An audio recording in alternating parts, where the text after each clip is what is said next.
السلام عليكم ورحمة الله وبركاته.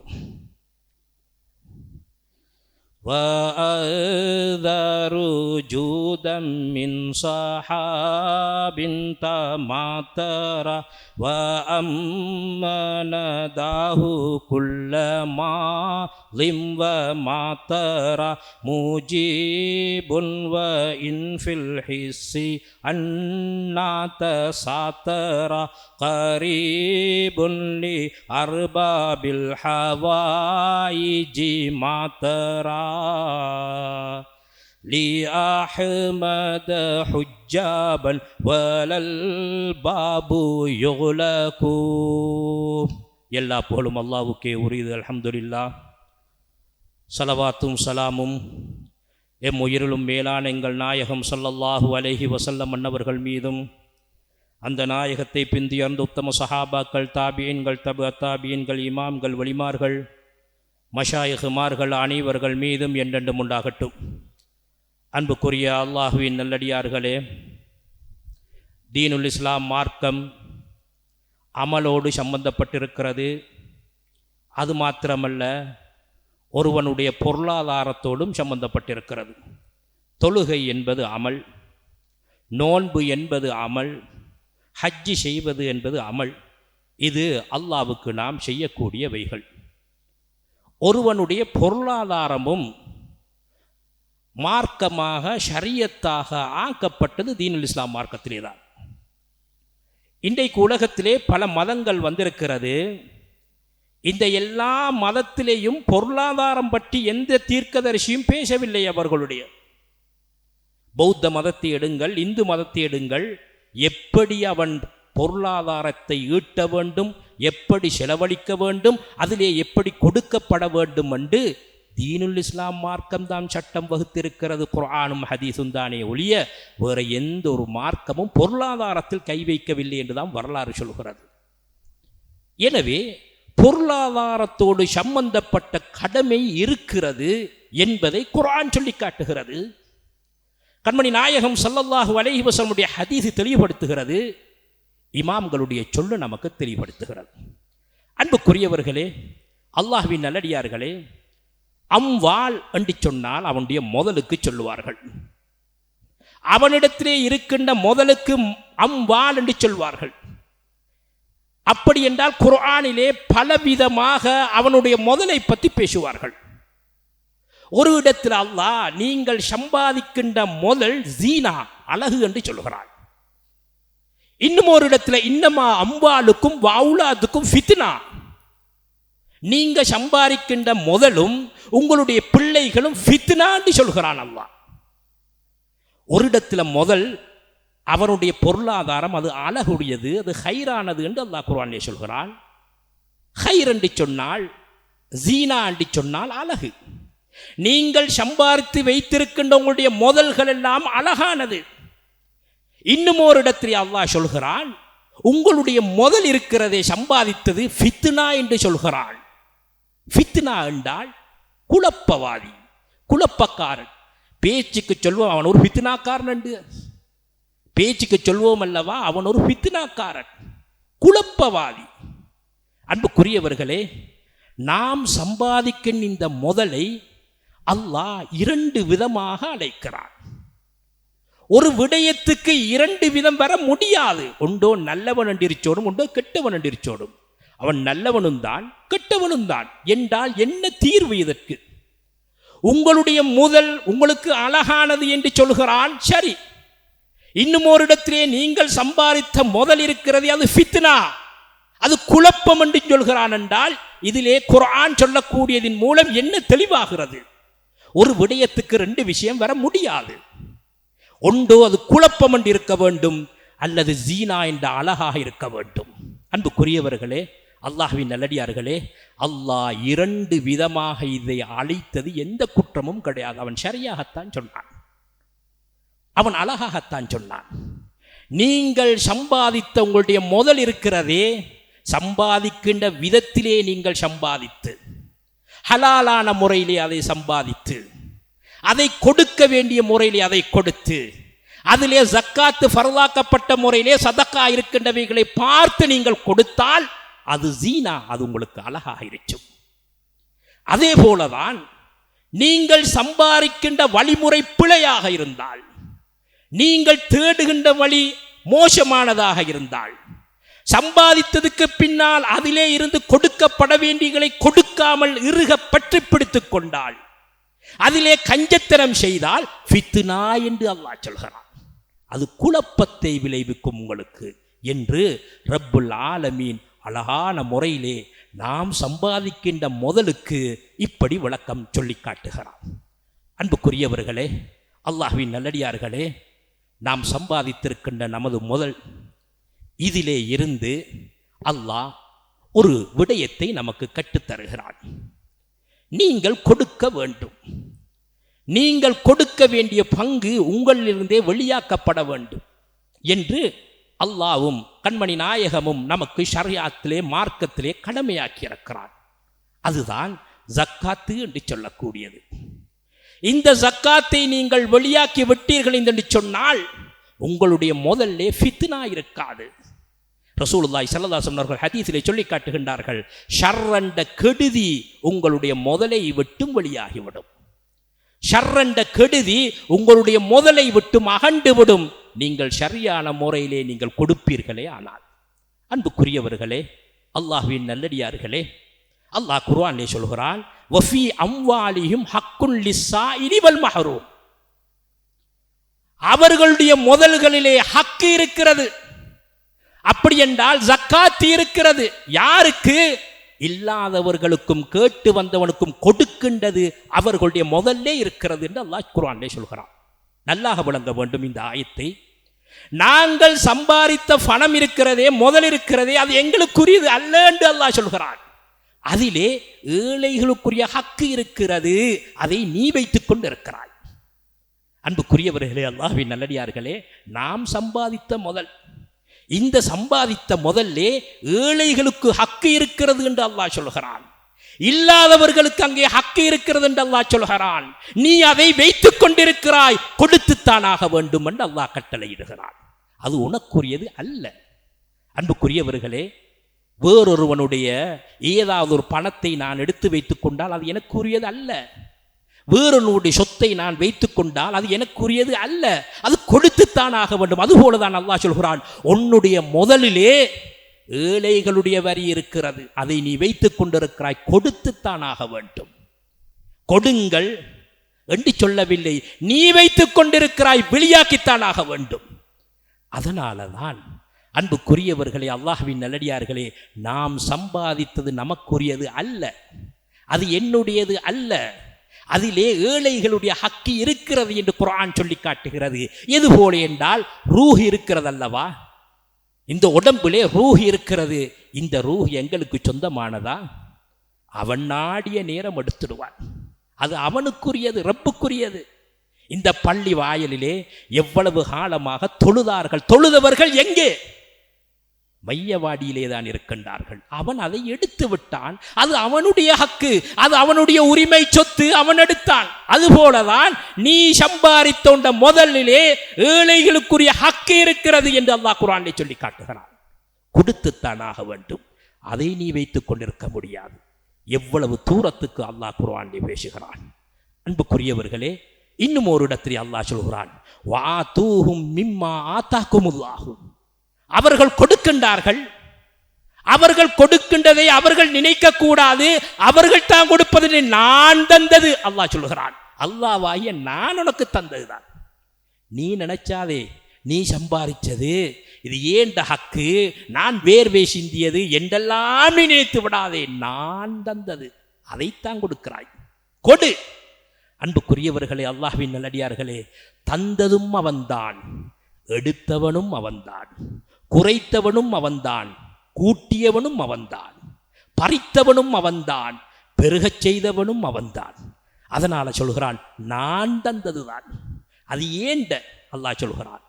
அன்புக்குரியவர்களே, அல்லாஹ்வின் நல்லடியார்களே, அவன்டேண்டு சொல்லி ஒன்று வந்துவிட்டால் அவன் அதை கட்டளை போட்டு கொடு என்று சொல்லக்கூடிய அதிகாரம் அல்லாஹ்வுக்கு இருக்கிறான். அதுதான் ஹக் என்று சொன்னால் ஜக்காத்து என்று விளக்கம் சொல்லுவார்கள்.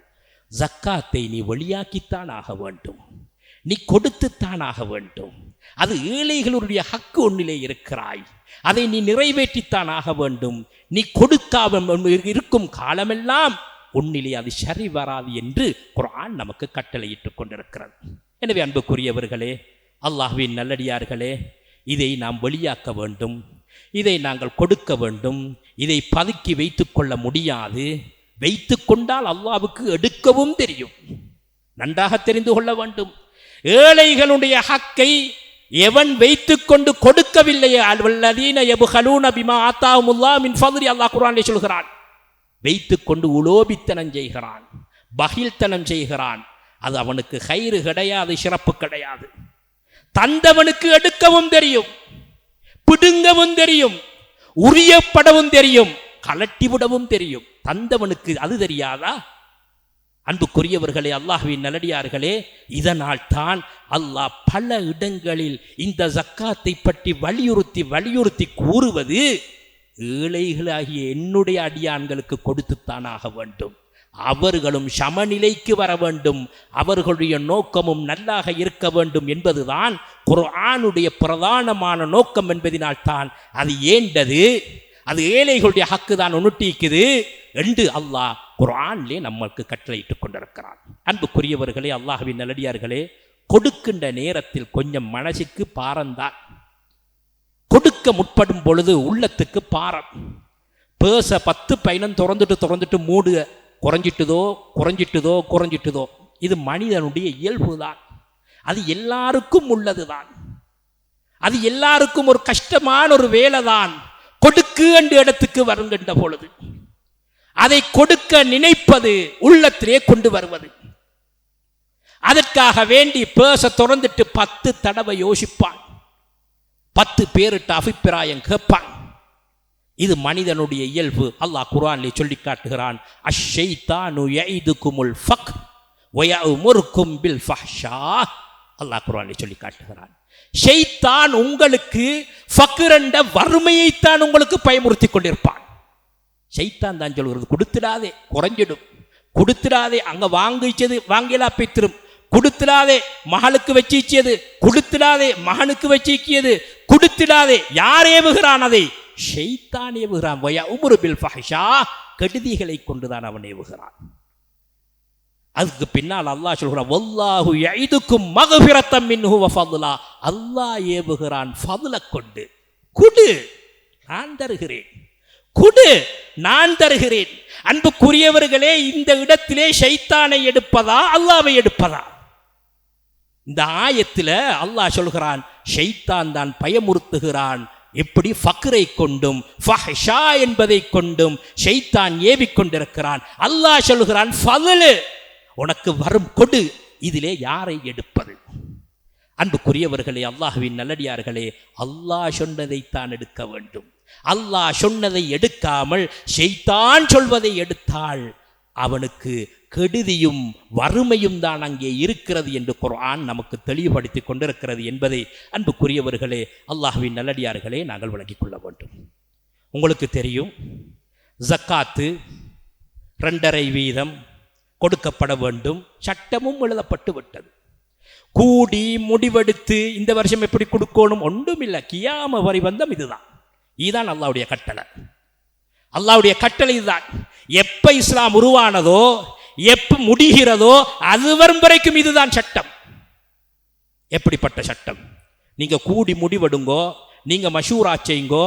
அப்படித்தானே குடும்பத்தில் ஒன்றா கொடுக்கறதுக்கு பல பேரை கூப்பிட்டு முடிவு செஞ்சு ஒரு விஷயத்தை செய்ததுக்கு ஒருத்தர் அரசு பேசுவார், ஒருத்தர் சரியா சொல்லுவார், இன்னும் ஒருத்தருக்கு வேறொண்ட பேசுவார், பிரச்சனை ஒன்று வார ஒன்றும் இல்லை.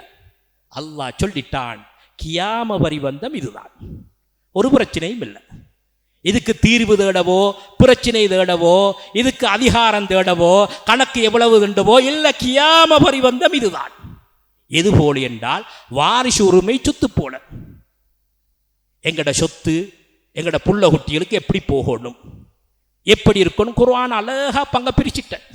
நீ கஷ்டப்படாதே, நீ ஆள் கொண்டு வந்து மஷூராச்சே தேவையில்லை, பிரச்சனைப்பட தேவையில்லை, ஒன்றுமில்லை. குர்ஆன் சொல்லிட்டது எப்படி பங்கு பிரிக்கப்படுமோ, கியாம வரைபந்தம் அதுதான் பங்கு. வாரிசு சத்தம், வராசத்து அப்படிப்பட்ட மார்க்கம், அப்படிப்பட்ட தூய்மையான மார்க்கம்.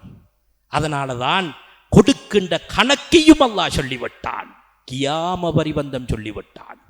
அப்படிப்பட்ட மார்க்கம்தான் இந்த தீனுல் இஸ்லாம் மார்க்கம் என்பதை அன்புக்குரியவர்களே, அல்லாஹ்வின் நல்லடியார்களை நாங்கள் வழங்கிக் கொள்ள வேண்டும். ரசூலுல்லாஹி ஸல்லல்லாஹு அலைஹி வஸல்லம் அன்னவர்களுடைய கொடையை பற்றி புகாரிலே வரக்கூடிய ஹதீஸ், அஜ்வது மா யகூனு ஃபீ ரமலான் மிர் ரீஹில் முர்சலா. புகாரிலே வரக்கூடிய ஹதீஸ், ரசூலுல்லாஹி ஸல்லல்லாஹு அலைஹி வஸல்லம் அவங்க ரமலானுடைய மாதம் வந்து விட்டால் அவங்க கொடை கொடுத்த என்று பாடத்தில் வருகின்ற பொழுது ஹதீஸ் வந்து வருகிறது, அஜ்வது மா யகூனு ஃபீ ரமலான். ரசூலுல்லாஹி ஸல்லல்லாஹு அலைஹி வஸல்லம் ரமலானுடைய மாதத்திலே கொடுத்த கொடை எப்படி தெரியுமா? மிர் ரீஹில் முர்சலா, அடிக்கின்ற காத்தை விடவும் பவராக இருந்தது. சுப்ஹானல்லாஹ். இந்த உலகத்தில் காத்து பட்டு கொண்டிச்சே தானே, காத்து மேலுக்கு பட்டு கொண்டிச்சு, எல்லாருக்கும் பட்டு கொண்டிச்சு. அது போலதான் நாம் ரசூலுல்லாஹ் ரமலானுடைய மாதம் வந்து விட்டால் கொடுப்பது. சுப்ஹானல்லாஹ். இமாம்கள் இந்த ஹதீஸுக்கு விளக்கம் சொல்லுவார்கள், ரசூலுல்லாஹ் கொடுத்த கொடையை போல யாருக்கும் கொடுக்கலாம்.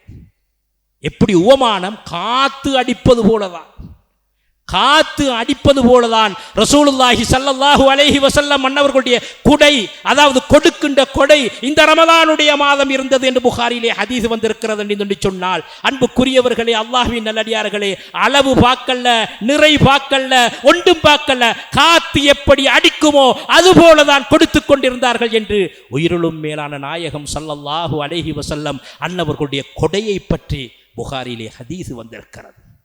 அன்புக்குரியவர்களே, அல்லாஹ்வின் நல்லடியார்களே, இதைத்தான் வித்ரியா உடையவர்கள் நாயகத்துடைய கொடையை பற்றி சொல்லும் பொழுது அழகாக சொல்லுவார்கள். நாயகம் கொடுத்த கொடை எப்படிப்பட்டது, எப்படியான கொடை கொடுத்தார்கள்? வஅஸரு ஜூதம் மின் ஸஹாபின் தமாதரா வஅம்மனதாஹு குல்ல மாலிம் வமாதரா. நாங்கள் ஓதுகின்ற வித்ரியாவுடைய நாயகம் ரசூலுல்லாவுடைய கொடையை பற்றி சொல்லும் பொழுது இப்படி சொல்கிறார்கள், வஅஸரு ஜூதன் மின் ஸஹாபின் தமாதரா. ரசூலுல்லாவுடைய கொடை எப்படி தெரியுமா இருந்தது? வானத்திலே இருக்கின்ற மேக மலை முகில்கள், மேகம் இருக்கிறதே அதை விட விசாலமானது. சுப்ஹானல்லாஹ். மலை முகில்கள் இருக்கிறதே, வானத்திலே இருக்கின்ற மேகம் இருக்கிறதே, மலை மேகம், அந்த மலை மேகத்தை விட விசாலமானது ரசூலுல்லாஹ் கொடுத்த கொடை என்று வித்ரியாவுடையவர்கள் சொல்கின்றார்கள். தலையை உயர்த்தி பாருங்கள், வானத்தில் இருக்கின்ற மேகமூட்டத்தை, மலை மேகம், அதை விட ரசூலுல்லாஹ்வுடைய கொடை விசாலமானது. வஅம்மனதாஹு குல்ல மாலிம் வமாதரா. அந்த கொடுத்த கொடை சென்றவர்கள் இனி வரக்கூடியவர்களையும் அடைய வளைத்து கொண்டு விட்டது. அப்படிப்பட்ட கொடை மௌத்தாகி போனவர்களுக்கும் சேர்ந்து விட்டது. இதுக்கு பின்னால பிறந்து வரக்கூடியவர்களுக்கும் நாயகத்தினுடைய கொடை அடைய வளைத்துக் கொண்டது. அப்படியான கொடை நாயகத்துடைய கொடையாக இருந்தது. முஜீபுன் வ இன் ஃபில் ஹிஸ்ஸி அன்னா தசாதரா. நீ நினைத்து கொண்டிருக்கிறாயா நாயகம் ஸல்லல்லாஹு அலைஹி வஸல்லம் அவர்கள் கண்ணுக்கு மறைஞ்சவங்களாக இருக்கியாங்க என்பதினால நீ நினைக்கிறாயா? இல்லை, நாயகம் கண்ணுக்கு மறைந்தவர்களாக இருந்தாலும் கூப்பிட்டால் விடை சொல்லுவார்கள். அப்படிப்பட்ட கொடை கொடுக்கக்கூடிய நாயகம். நீ கூப்பிடு, உன்னை கண்ணுக்கு மறைஞ்சதாக நீ நினைக்கிறாய், கூப்பிடு, அந்த நாயகம் விடை சொல்லுவார்கள். அப்படிப்பட்ட கொடை கொடுத்தவர்கள். கரீபுல் லி அர்பாபில் ஹவாயிஜி மாதரா லி அஹ்மத் ஹுஜ்ஜாபன் வலல் பாபு யுலகு. நாயகம் ஸல்லல்லாஹு அலைஹி வஸல்லம் அன்னவர்கள் தேவை உடையவர்களுடைய வாசலுக்கு நெருக்கமானவர்கள். தேவை இருக்கிறதா கேளு, அந்த நாயகம் நெருக்கமானவர்கள்.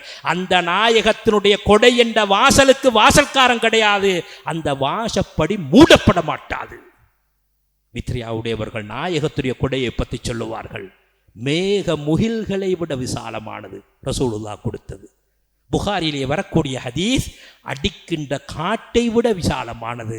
நாயகம் ஸல்லல்லாஹு அலைஹி வஸல்லம் அவர்கள் ரமலானுடைய மாதம் வந்துவிட்டால் கொடுக்கின்ற கொடையாக இருந்தது என்று நமக்கு இந்த ஹதீஸ்கள் தெளிவுபடுத்துகின்ற பொழுது, அன்புக்குரியவர்களே, அல்லாஹ்வின் நல்லடியார்களே, வந்திருக்கின்ற இந்த ரமலானுடைய மாதம் கொடுக்கின்ற கரங்களாக ஜக்காத் இருக்கிறது. அதை எங்களுடைய ஷேக் நாயகம் அன்னவர்கள் ஒரு சட்டம் போட்டு அதிலே அதாவது 4இல் ஒரு பகுதி 25% கேட்டிருக்கின்றதை நீங்கள் கொடுத்து உதவுங்கள். அதுபோன்று 75% யாருக்கெல்லாம் கொடுக்க வேண்டுமோ அதை பார்த்து கொடுங்கள். சதகாக்களை நீங்கள் கட்டாயமாக செய்யுங்கள். இதனுடைய பாடங்கள் இதனுடைய பேச்சுக்கெல்லாம் மிக விசாலமானதாக இருந்து கொண்டிருக்கிறது. அதே போலதான் அன்புக்குரியவர்களே, எங்களோட மையவாடி பள்ளி வேலைகள் நடந்து கொண்டிருக்கிறது. அன்றைக்கு நானும் போய் பார்த்தேன். அழகான ஒரு மைதானம். ஏனென்று கேட்டால் இப்பொழுதுக்கு காலத்துக்கு அது தேவை. ஒரு புறம் தாப்பை கட்டப்பட்டிருக்கிறது, அடுத்த 2 புறமும் தாப்பை இடிந்து விழுந்து விட்டிருக்கிறது. எங்களுடைய மூதாதையர்கள் எல்லாம் செய்துவிட்டு போன வேலை அல்லாஹ் அவர்களுடைய கபறுகளை சொர்க்கத்தின் பூஞ்சொலையாக ஆக்கட்டும். இதன் அடுத்ததை நாங்கள் செய்ய வேண்டும். எனவே தாப்பையினுடைய வேலையும் ஆரம்பிக்கப்பட்டிருக்கிறது. இங்கே வந்திருக்கின்ற நாம் நிரந்தர வீடு எங்களுக்கு அங்கதான். நாங்கள் கட்டி வாழுகின்ற வீடு எங்களுக்கு சொந்தம் கிடையாது. நிரந்தரமாக வாழப்போகின்றது அங்கேதான். வாழ்ந்து கொண்டு இருப்பவர்களும் அங்கேதான். எங்களை பெற்றவர்கள், தாய், எங்களுடைய மூதாதையர்கள் அவ்வளவு பேரும் அங்கேதான் வாழ்ந்து கொண்டும் இருக்கின்றார்கள். பாதுகாக்க வேண்டும். எனவே நீயத்து வைத்துக் கொள்ளுங்கள். இந்த ரமலானுடைய மாதம் முடிந்த வரை ஒரு சிமேந்தியையாவது ஒரு மண் டிராக்டரையாவது அந்த தாப்ப கட்டுவதற்காக வேண்டி நான் செய்கிறேன் என்ற நீயத்தை வைத்துக் கொள்ளுங்கள். வந்திருக்கின்ற தாய்மார்களுக்கும் அந்த நீயத்தை வைத்துக் கொள்ளலாம். ஏன், அவர்களுக்கும் சொந்தமான இடம் அங்கேதான், அவர்களுக்கும் அங்கேதான் இருந்து கொண்டிருக்கிறது. எனவே நீயத்தை வைத்துக் கொள்ளுங்கள். நிச்சயமாக அல்லாஹ் நம்மை கபூல் செய்து கொள்வான் என்பதிலே எந்த விதமான பிரச்சனையும் கிடையாது. அது நமக்குரியது, நமக்கு சொந்தமானதாக இருந்து கொண்டிருக்கிறது. அன்புக்குரியவர்களே, அல்லாஹ்வின் நல்லடியார்களே, வந்திருக்க இந்த ரமலானுடைய மாதத்தில் இன்னும் ஒரு விடயத்தை சுருக்கமாக சொல்லி முடித்துக் கொள்கிறேன். குர்ஆன் இறங்கின மாதம். ஷஹ்ரு ரமலான் அல்லதி உன்சில ஃபீஹில் குர்ஆன். குர்ஆன் இறங்கின மாதம் ரமலானுடைய மாதம். அப்ப குர்ஆனுக்கும் ரமலானுடைய மாதத்துக்கும் மிக நெருக்கம் இருக்குது. அதனால் அன்பார்ந்தவர்களை குர்ஆன் திலாவத்தை செய்யுங்கள். குர்ஆனை அதிகமாக இந்த ரமலானுடைய மாதம் ஓதுங்கள். இமாமுனா மாலிக் ரஹ்மத்துல்லா மதீனா, இமாமுல் மதீனா என்று பேரு. முதல் ஹதீஸை ஒன்று சேர்த்த இமாம். முவத்தா என்று அவங்களுடைய கிரந்தம். மஸ்ஜிதுல் நபவியில ரசூலுல்லாவுடைய பள்ளியில ரசூலுல்லாவுடைய ரௌதாவுக்கு முன்னால் இருந்து ஹதீஸ் பாடம் நடத்துவாங்க. அவங்கள்ட்ட தான் எங்களுடைய இமாம் ஷாஃபி ரஹ்மத்துல்லாஹ் அவங்க ஓதினாங்க. மஸ்ஜிதுல் நபவியில ரசூலுல்லாவுடைய ரௌதாவுக்கு முன்னால் இருந்து ஹதீஸ் பாடம் நடத்திய இமாம் தான் இமாமுனா மாலிக் ரஹ்மத்துல்லாஹ். அவங்களோட வரலாறுல வரும். 11 மாத காலம்தான் ஹதீஸ் பாடம் நடத்துவாங்க. ஏனைய அறிவுகளை சொல்லிக் கொடுப்பாங்க. ரமலானுடைய மாதம் வந்துவிட்டால் சொல்லுவார்கள், ஹாதா ஷஹ்ருல் குர்ஆன், இது குர்ஆனுடைய மாதம், எல்லாரும் குர்ஆனை ஓதுங்கள், பாடம் நடத்தப்பட மாட்டாது. சுபஹானல்லாஹ். 11 மாத காலம் உஸ்தாதாக இருந்த நாயகத்துடைய ஹதீஸை நாயகத்துடைய ரௌலாவில் மஸ்ஜிதுல் நபவியிலே நடத்திய இமாம் இந்த ரமலானுடைய மாதம் வந்துவிட்டால் இது குர்ஆனுடைய மாதம் என்று சொல்லிவிடுவார்கள். அன்புக்குரியவர்களே, அன்புக்குரிய தாய்மார்களே, வந்திருக்க இந்த ரமலானுடைய மாதத்திலே குர்ஆனை கைக்கு எடுத்து ஓதினோமா? கைக்கு எடுத்து நாங்கள் ஓத முற்பட்டோமா? சில பேருக்கு வெக்கம் திக்கு என்று சொல்லி. அன்புக்குரியவர்களே, திக்க ஓத வேண்டும். அந்த காலத்தில் நாங்கள் சின்ன வயசுல ரோட்டுகளில் போற நேரத்துக்கு பழைய வாய்ந்த மனிதர்கள் வயோதிபர்கள்லாம் வீடுகளில் குர்ஆன் ஓதுக சத்தம் வெளிக்கு கேட்கும். இன்றைக்கு ஒன்றுமே கேட்காது. அவர்கள் எல்லாம் திக்கி ஓதுற இன்னபி இன்னபி இன்னபி தாலிக்க சொல்லியே ஓதுவாங்க பழைய மனிதர்கள் எல்லாம். இன்றைக்கு அதேபோல எல்லாம் காதுக்கு கூட கேட்பது கிடையாது. குர்ஆனுடைய மாதம் இந்த மாதம். அன்புக்குரியவர்களே, போனை கைக்கெடுத்தால் பல மணித்தியாலம் விளையாடுவான். என்னென்ன விளையாட்டெல்லாம் மீச்சோ அவ்வளவு விளையாட்டையும் கண்ணை பொத்தாமல் இன்றைக்கு போனை கையில் எடுத்தா விளையாடுவான். இன்றைக்கு வீட்டில் தாய்மார்களுக்கு லேசா பேத்துது. புள்ள மேய்ச்ச தேவையில்லை, புள்ளைய பார்க்கத்தையில் போனை புள்ளையிட கையில் கொடுத்துட்டாள். சார்ஜ் முடியங்கனையும் புள்ள போனில் தான் இருச்சு, உம்மக்கு வேண்டிய வேலை செய்யலாம். இன்றைக்கு காலம் அப்படித்தான் பேத்துது. ஏண்ட புள்ள இவ்வளவு நேரமாக போனை பார்த்து கொண்டிருந்தாயே மகனே, இந்த குர்ஆனை கொஞ்சம் ஓது, ரமலானுடைய மாதம் என்று யாரு கொடுத்தான்? யார் ஓத முற்பட்டான்? யார் ஓதுவதற்காக வேண்டிய ஆசை வைத்தான்? அன்புக்குரியவர்களே, இது குர்ஆனுடைய மாதம் என்று வந்துவிட்டதுக்கு பின்னால் குர்ஆனை ஓதவில்லை என்றால் நட்பாக்கியசாலிகளா? இமாமுனா ஷாஃபி ரஹிமஹுல்லாஹ் அவர்கள், எங்களுடைய மதுஹபினுடைய தலைவர் ஷாஃபி இமாம் அன்னவர்கள், ரமலானுடைய மாதம் வந்துவிட்டால் 60 குர்ஆன்கள் தமாம் செய்வார்களாம். வரலாறை புரட்டி பாருங்கள். நீங்க போனை வச்சுக்கொண்டு தானே ஷாஃபி இமாம் குர்ஆன் ரமலானுடைய மாதம் எத்தனை தடவை ஓதி என்று அடிச்சு பாருங்களேன், எல்லாம் வரும். 60 குர்ஆன். ஹத்துமத்தும் ஃபின்னஹார் வ ஹத்துமத்துன் ஃபில்லைல். பகலையில் ஒரு குர்ஆனை முடிப்பாங்க, ராவையில் ஒரு குர்ஆன் முடிப்பாங்க. எங்கட மதுஹபினுடைய தலைவர் அதுக்காக வேண்டிய ஒரு நாளைக்கு 2 குர்ஆன் முடியுங்கோன்னு சொல்லல, அது ஏலா. ஆனால் ஒரு நாளைக்கு ஒரு ஜுசுவை ஓதி 30 நாளையிலேயும் ஒரு குர்ஆனை நாங்கள் தமாம் செய்யக்கூடாதா? ஒரு குர்ஆனை நாங்கள் ஓதி முடிக்க கூடாதா? இந்த ரமலானுடைய மாதம் குர்ஆனுடைய மாதம் அல்லவா? தாய்மார்களே, இது குர்ஆனுக்குரிய மாதம் அல்லவா? நாங்கள் வீட்டில் குர்ஆனை ஓதுகிறோம், எங்கட பிள்ளைகளையும் குர்ஆனை ஓதக்கூடியவங்களா உருவாக்குங்கள். மௌத்துக்கு பின்னால் என்ற குர்ஆன் வீட்டில் குர்ஆன் ஓதணும். என்ற பேர பிள்ளைகளை உருவாக்குங்கள். என்ற வீட்டில் குர்ஆன் ஓதப்பட வேண்டும் என்பதற்காக வேண்டி அன்புக்குரியவர்களே, அல்லாஹ்வின் நல்லடியார்களே, இது காலத்தின் மகா தேவையாக இருந்து கொண்டிருக்கிறது. ஏன் என்று சொன்னால், உங்கள் எல்லாருக்கும் தெரியும், ஷேக் முஸ்தபா நாயகம் அன்னவர்கள் எங்களுடைய தரீக்காவினுடைய நாயகம். அந்த நாயகம் அவர்களை பற்றி இமாமுல் அரூஸ் மாப்பிள்ளை லப்பி ஆலிம் அன்னவர்கள் மௌலுது கிதாபை ஒன்றை இயற்றியிருக்கின்றார்கள். அதிலே ஷேக் முஸ்தபா நாயகத்தை பற்றி சொல்லும் பொழுது இப்படி சொல்லுவார்கள்: வகான யக்ரஉ யௌமன் சுதுசு குர்ஆன் இலல்லுஹா ஃபயுஸல்லிஹா வலம் யதர். ஷேக் முஸ்தபா நாயகம் அன்னவர்கள் ஒரு நாளைக்கு குர்ஆனில் 1/6 பகுதி ஓதுவார்களாம். தாரு எங்கட ஷேக் முஸ்தபா நாயகம் மக்காவிலே ஹதீஜா நாய்க்கு பக்கத்திலே ஜன்னத்துல் மஅல்லாவிலே அடங்கப்பட்ட அந்த நாயகம் ஒரு நாளைக்கு குர்ஆனில் 1/6 பகுதி ஓதுவாங்க. குர்ஆனை 6ஆக பிரித்தால் 5 ஜுஸு ஓதுவாங்களாம். எப்ப? எந்த நாளும் ஓதுவாங்களாம். ரமலான் அல்ல, எந்த நாளையிலையுமே குர்ஆனை 1/6 பகுதி ஓதுவாங்க. 6 நாளைக்கு ஒருக்க குர்ஆனை முடிப்பாங்க. யாரு? எங்களுடைய நாயகம் ஷேக் முஸ்தபா இப்னு பாபா ஆதம் கத்தஸல்லாஹு ஸர்ரஹுல் அஸீஸ் அன்னவர்கள். யார் சொல்கின்றார்கள்? இமாமுல் அரூஸ் மாப்பிள்ளை லப்பி ஆலிம் அன்னவர்கள் கைப்பட எழுதி வைத்து விட்டு போயிருக்கின்றார்கள்.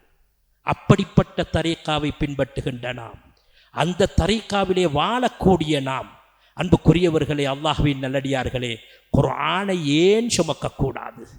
ஏன் குர்ஆனை சுமக்கக்கூடாது? குர்ஆனை கையிலே எடுங்கள். எடுத்தவுடன் என்ன நோக்கம் வர வேண்டும், என்ன சிந்தனை வர வேண்டும், என்ன நியத்து வர வேண்டும்? இது அல்லாஹ் ஓதினதை நான் ஓதுகிறேன். ஆரம்பமாக ஓதியவன் யாரு? அல்லாஹ்.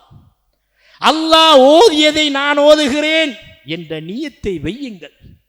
இரண்டாவது, அல்லாஹ் யாருக்கு கொடுத்தான்? ஜிப்ரீல் அலைஹிஸ்ஸலாம் அன்னவர்களுக்கு, மலாயிக்காமாருடைய தலைவர்.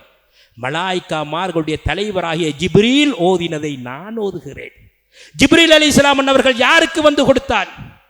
உயிருளும் மேலான கண்மணி நாயகம் ஸல்லல்லாஹு அலைஹி வஸல்லம் அன்னவர்களுக்கு கொடுத்தான். எனவே மூணாவதாக இந்த குர்ஆனை யார் ஓதினார்கள் இந்த உலகத்தில்? கண்மணி நாயகம். அப்படிப்பட்ட குர்ஆனை நான் ஓதுகிறேன். அப்படிப்பட்ட குர்ஆனை நான் கையிலே எடுத்திருக்கிறேன். எந்த இதை எடுத்தாலும் இது போன்ற ஒரு சிறப்பு இருக்குமா? அல்லாஹ் ஓதியதை நான் ஓதுகிறேன். மலக்குகளுடைய தலைவர் ஓதியதை நான் ஓதுகிறேன். உயிரிலும் மேலான நாயகம் ஓதியதை நான் ஓதுகிறேன் என்ற நியத்து வந்துவிட்டால், அன்புக்குரியவர்களே, அல்லாஹ்வின் நல்லடியார்களே, அவன் நிச்சயம் குர்ஆனை கை கெடுப்பான். நிச்சயமாக அவன் குர்ஆனை ஓதுவான். அன்புக்குரியவர்களே, அல்லாஹ்வின் நல்லடியார்கள், அதனால தான் குர்ஆனை வீடுகளிலே பாராயணம் செய்யுங்கள். இது குர்ஆனுடைய மாதமாக இருந்து கொண்டிருக்கிறது. குர்ஆன் ஓதுவதை கொண்டு பல சிறப்புகள். முதலாவது, ஒவ்வொரு எழுத்துக்கும் நன்மை. ரசூலுல்லாஹ் சொன்னாங்க ஸல்லல்லாஹு அலைஹி வஸல்லம், அலிஃப் லாம் மீம் ஒரு ஹர்ஃபு கிடையாது, 3 ஹர்ஃபு, 10 20 30 நன்மை. ஒவ்வொரு எழுத்துக்கும் நன்மை. இது குர்ஆனுக்குத்தான் இருக்கிறது, வேறு ஒன்றுக்கும் கிடையாது. ரெண்டாவது சிறப்பு என்ன தெரியுமா? நாளை மறுமை நாள எல்லாரும் கையிட்டுட்டு ஓடிடுவாங்க. யாரும் உதவிக்கு வர மாட்டாங்க. குர்ஆன் உன்னை காப்பாற்றும். ஏன்? ரசூலுல்லாஹி ஸல்லல்லாஹு சொன்னார்கள், அஸ்ஸௌமு வல் குர்ஆனு யஷ்ஃபஆனி லில் அப்த். நோன்பும் குர்ஆனும் நாளை மறுமை நாளில் உனக்காக அல்லாஹ்விடத்துல மன்றாடும். குர்ஆன் உன்னை காப்பாற்றும். அப்படிப்பட்ட ஒரு வஸ்து, அப்படிப்பட்ட உண்டு. நாளை மறுமை நாள் எங்களை காப்பாற்றி எங்களுக்கு மன்றாட்டம் செய்யக்கூடியதான் குர்ஆனும் நோன்பும். அப்படிப்பட்டதை ஏன் கையில் எடுக்கக்கூடாது? ஏன் ஓதக்கூடாது? ஏன் அவைகளை நாங்கள் முடியுமானவரை திக்கி சரி ஓத பழகக்கூடாது? அன்புக்குரியவர்களே, ஏன் என்று இந்த உலகத்தில் எல்லாம் செய்து கொண்டிருக்கிறோம் அல்லவா? ஏன் இந்த குர்ஆனை ஓதக்கூடாது? எனவே அன்புக்குரியவர்களே, அல்லாஹ்வின் நல்லடியார்களே, இந்த வந்திருக்கின்ற இந்த ரமலானுடைய மாதம் சிறப்பான இந்த மாதத்தில் கொடுக்கப்பட வேண்டியவரை கொடுங்கள். சதக்காக்களை கொடுங்கள்.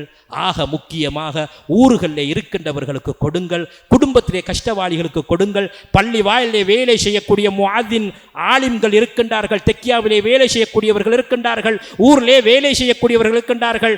அதே போன்று மையத்து வேலை, கபருடைய வேலைகள் செய்யக்கூடியவர்கள் இருக்கின்றார்கள். இவர்களை பார்த்து இந்த ரமலானுடைய மாதம் கொடுங்கள். கொடுக்கப்பட வேண்டிய மாதம். காரணம், அவர்கள் எல்லாம் அந்த மாதத்திலே தான் அந்த பிரயோஜனத்தை அடையக்கூடியதாக இருந்து கொண்டிருக்கிறது என்பதையும் இந்த சந்தர்ப்பத்திலே நாம் ஞாபகத்தில் வைத்துக்கொண்டு அல்லாஹ் நம் அனைவர்களுடைய பாவங்களை மன்னித்து விடுவானாக. அல்லாஹ் நம் அனைவர்களுடைய குறைகளை மறைத்து விடுவானாக. யா அல்லாஹ், வந்திருக்கின்ற இந்த புனிதமான ரமலானுடைய மாதத்தில் கொடுக்கக்கூடிய கரங்களாக எங்களை நீ ஆக்கி விடுவாயாக. யா அல்லாஹ், புனிதமான பத்ரீன்களுடைய பரக்கத்தை கொண்டு இடத்திலே நாங்கள் கேட்கின்றோம் நாயனே. இஸ்லாத்துக்காக வேண்டி ரத்தம் சிந்தி அந்த சொர்க்கவாதிகளுடைய பரக்கத்தை கொண்டு கேட்கின்றோம் நாயனே. எங்களுடைய பாவங்களை நீ மன்னித்து விடுவாயாக. குறைகளை நீ மறைத்து விடுவாயாக. குற்றங்களை நீ அழித்து விடுவாயாக. யா அல்லாஹ், நம் அத்துணை பேருக்கும் ஆபியத்தை தந்து விடுவாயாக. ஆரோக்கியத்தை தந்து விடுவாயாக. பெருங்கொண்ட நோய்களை விட்டும் பாதுகாத்திரியா அல்லாஹ். சுமக்க முடியாத நோய்களை விட்டும் பாதுகாத்திரியா அல்லாஹ். புது புது பேர்களோடு வரக்கூடிய நோய்களை விட்டும் பாதுகாத்திரியா அல்லாஹ். யா அல்லாஹ், யா ரஹ்மானே, மௌத்து வரும் வரைக்கும் கண் பார்வைகளை குறைச்சிடாதே யா அல்லாஹ். செவிப்புலங்களை குறைச்சிடாதே யா அல்லாஹ். யா அல்லாஹ், நரம்புகளை சுருக்கி ஒரு பக்கத்துக்கு ஆக்கிடாதே யா அல்லாஹ். ஆஃபியத்தாக மௌத்து வரும் வரைக்கும் வாழ வைத்து விடுவாயாக. குர்ஆன் இறங்கின மாதம் யா அல்லாஹ். உண்ட குர்ஆனுடைய பரக்கத்தை கொண்டு கேட்கிறோம் யா அல்லாஹ். இந்த நாவினால் குர்ஆனை ஓதக்கூடிய மக்களாக ஆக்கி விடுவாயாக. குர்ஆனை வழங்கக்கூடிய மக்களாக ஆக்கி விடுவாயாக. குர்ஆனுக்கு ஹிதமத்து செய்யக்கூடிய மக்களாக ஆக்கி விடுவாயாக.